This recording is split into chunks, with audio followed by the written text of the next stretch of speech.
What is up, guys? Media Master Menard here today, coming back at you with another video. And excuse my voice, I'm getting a little sick right now, so it's not in the best condition to talk for a video like this. So we're going to try to keep it as short as possible today.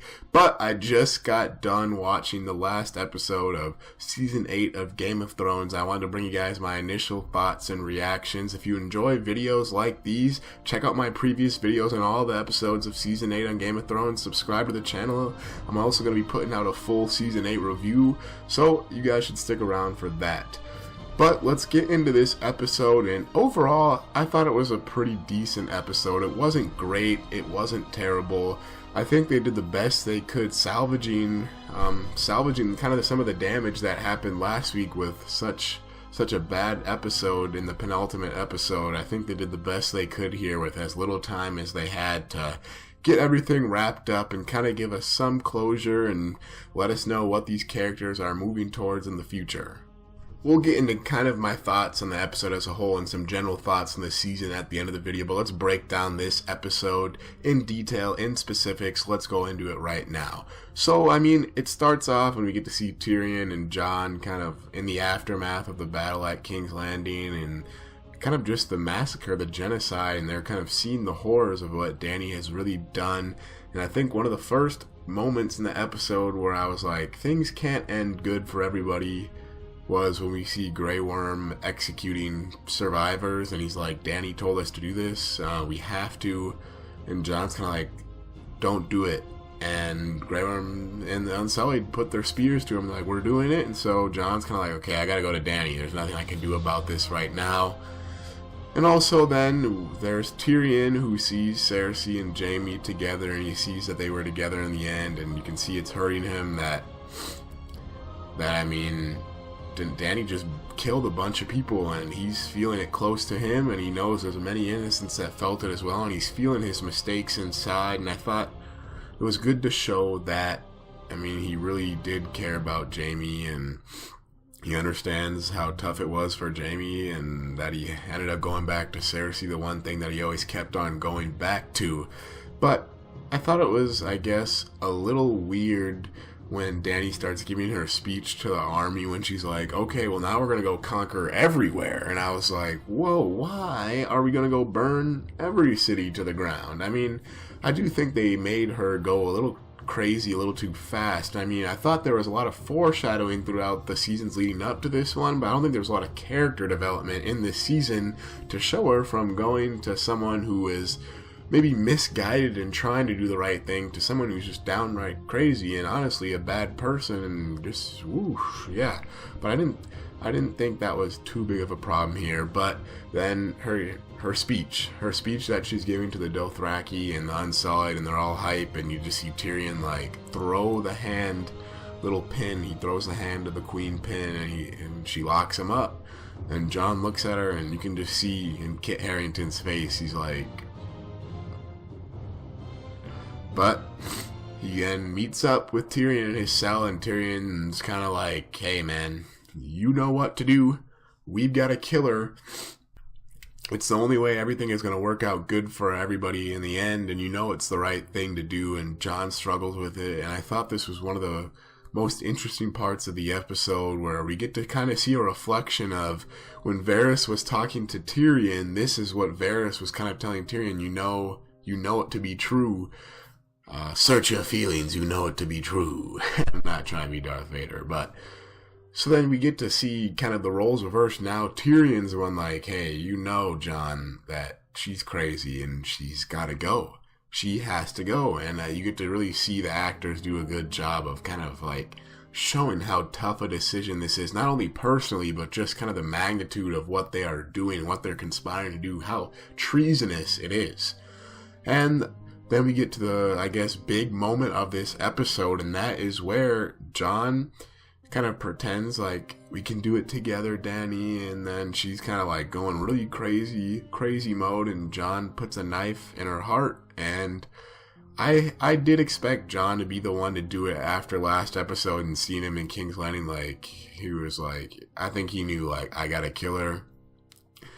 And then I did expect the Iron Throne to get destroyed. I didn't expect Drogon would be the one to burn it down to the ground, but it got melted and there's no more Iron Throne. And so after that is where this episode, I think, got even a little more interesting, actually, because we get a little bit of a flash forward, a time skip. I think it was a couple weeks, they said in the episode, but there's a meeting between kind of all the big wigs in Westeros, and they're talking about who's going to be king for us now, and what are we going to do with Tyrion and Jon after they've done such treasonous things.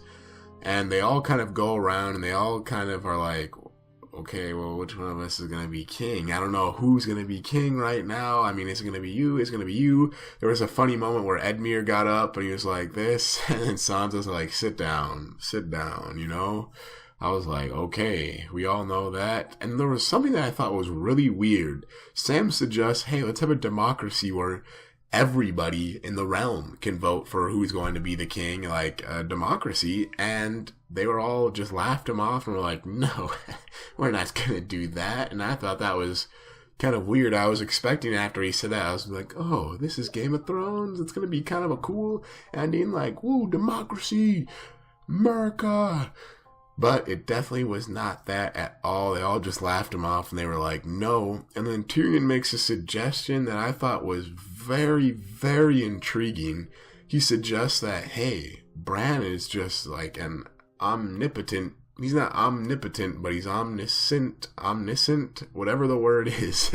He knows everything. He's seen all the stories in all of mankind. He knows, he has so much experience. He can learn from history and not go forward and repeat those mistakes, even though he's already seen the future to a certain degree. So who better than he to rule? And I thought it was kind of weird that Bran was ruler, because I guess no one had really thought about him being the ruler before since he became the Three-Eyed Raven. I mean, he was kind of just someone who was emotionless and didn't seem like he would care at all to be king, or that he wouldn't even allow himself to be king, but he made a comment like, hey, that's why I'm here. And it's like, damn, I mean, he knew the future, so he knew it was going to happen. But it's just kind of weird to see him as king, and it was something I wasn't expecting. I don't think it's a bad plot twist. It just, I thought, was maybe like, that's kind of weird. I don't know. I talked to some other people, and they thought that was kind of weird as well. Another thing that was a little bit odd was how Sansa was so adamant on, hey, the North needs to be its separate kingdom. We won't bow. And I do think that's kind of consistent with how the rest of the show has kind of shown the Northmen or the North people. But it was still at the same time kind of a little weird that, I mean, hey, we just named Bran king, but we're not going to bow down to Bran Stark, who is a Stark. I mean, it was just a little weird. I don't know if Sansa wanted to be power hungry or if she truly was acting in the best interests of the North. That's one thing I wish we had the more episodes in a season for. I mean, 4 more episodes, that's 4 hours, maybe 4.5 hours, 5 hours more of content, so we can kind of find out what characters' motivations are, what they're thinking, how they react to events that happen on the show.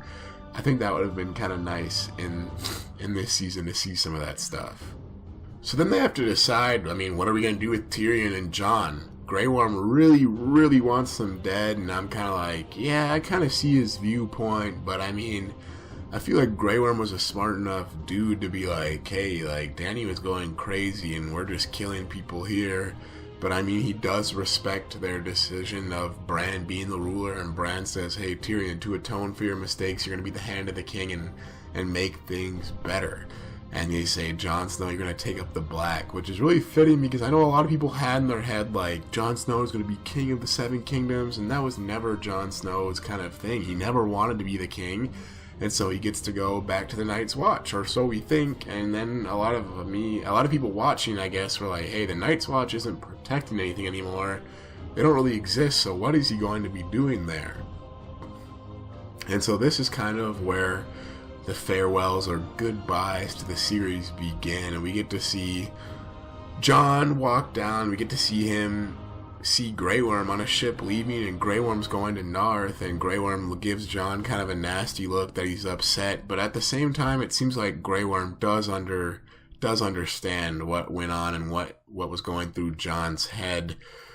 But then Jon runs into all the other Starks. I guess Jon isn't a Stark technically, he's a Targaryen, but he runs into his family, Sansa, Arya, and Bran, and Sansa is going to be Queen in the North, and then we have Bran, who's obviously going to be the king of the Six Kingdoms now, and then Arya is going to sail west of Westeros, which I think is very fitting for her character, as she's always wanted to go on adventures and kind of see what's out there. So I don't know if that's kind of opening the door for a spin-off series, but we'll see what happens and where they go with that. But I thought it was very sad after this, because there's a lot of panning around to the different Stark children. We get to see Sansa getting crowned, and they're like, the Queen in the North! And I always thought that was one of the coolest scenes in Game of Thrones, when first they kind of appointed Robb the King in the North, and then Jon. I thought those were two of the most epic moments in the show, and I thought it was kind of cool that Sansa did get a moment like that. We get to see Arya sailing off west, and we get to see Bran ruling.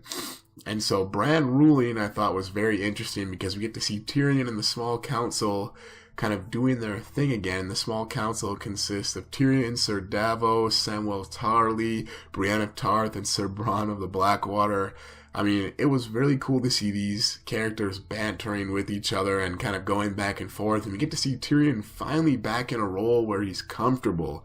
And I think it makes sense that he was kind of messing up a lot as an advisor to Dany, because he was so used to kind of Westeros's rules, and Dany wasn't necessarily playing by them, or she wasn't in Westeros the whole time. So maybe that's why Tyrion struggled a little bit with that. But we get to see Tyrion back in his element, and I think it's so great to see him witty banter. Bronn gets made ruler of Highgarden and a master of coin, and they're all going back and forth, and it makes me want to have a whole other season of Game of Thrones just to see the little things in this world, where people end up 5-10 years from now. I mean, this show and universe really had me enthralled and just in love with it, and it is so sad to see it go, guys. But the last one I want to talk about that really kind of was not a happy ending, that was bittersweet, was Jon Snow. He goes back to Castle Black, and waiting for him there is Tormund, and you get to see him with all the other wildlings, because, I mean, there's no more Night's Watch left. He's with the wildlings, and he walks up, and he finds Ghost there again with him, and all the people who were complaining about Jon not petting Ghost can finally be quiet, because he did, and he was like, oh, the puppy. But let's keep on going. He goes north of the wall with them, as Tormund earlier mentioned. Hey, we're going back there to settle. It's where we belong. We're free.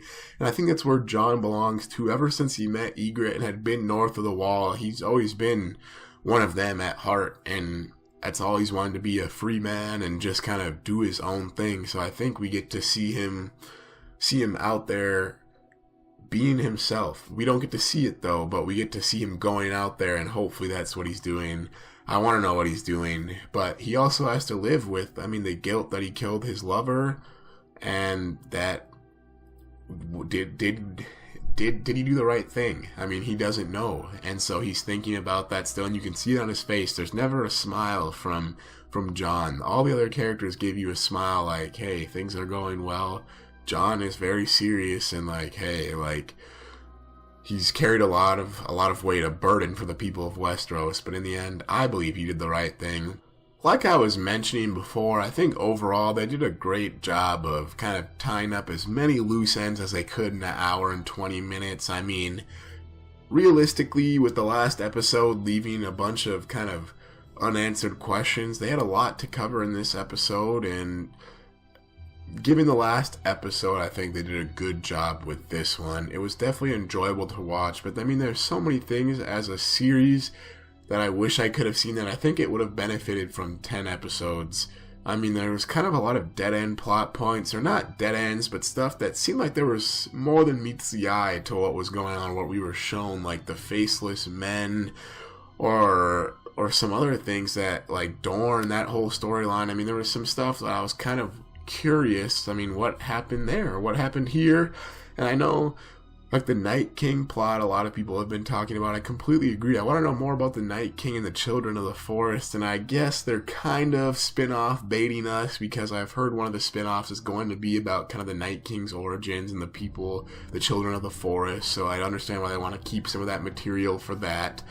But it is a little frustrating at times, knowing that the last 2 seasons could have been 10 episodes as well, and they could have gotten a lot more accomplished, I think. overall, the season to me had a very weird vibe. I thought the episodes themselves were good for the most part, besides episode 5, but I thought the season as a whole didn't really mesh well together. I thought it was a little bit of a whirlwind pace.